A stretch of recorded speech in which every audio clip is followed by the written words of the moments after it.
လာပါအခုကျွန်တော်ရောက်ရှိနေတာတော့ဘန်ပူးမှာရောက်နေပါတယ်အခုဒီနေ့ကတော့ကျွန်တော်တို့လာလည်နေပါတော့လာလည်နေပါပေါ့နော်ကျွန်တော်တို့အခုရောက်နေတဲ့နေရာဘန်ပူးမှာကျွန်တော်တို့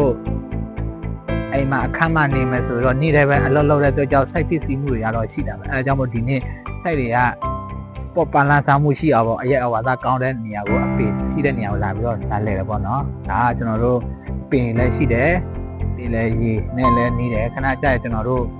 မျက်စာလည်းသွားကြည့်မယ်ပေါ့နော်အခုစုခင်းနေရတော့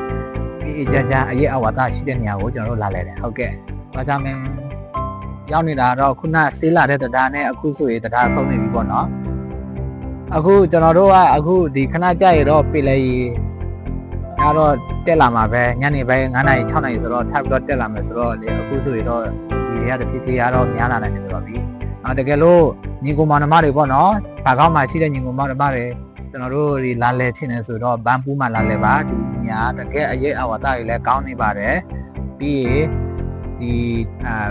မျက်စာတွေ့လို့ရတာပေါ့နော်ညနေပိုင်း9နာရီ6နာရီဆိုတော့ငှက်တွေကအများကြီးပဲလာပြီးတော့အစားနေပါတယ်အဲ့မှာတွေ့လို့ရတာပါတယ်ဓာတ်ပုံလှလှလေးရိုက်ချင်တဲ့လူတွေ့ဆိုရင်လည်းအစီပြေတယ်ပေါ့နော်ဟုတ်ကဲ့ကျေးဇူးအားပေးတဲ့ညီကောင်မောင်နှမလည်းကျေးဇူးတင်ပါတယ်ခင်ဗျာအားလုံးပဲမင်္ဂလာပါခင်ဗျာ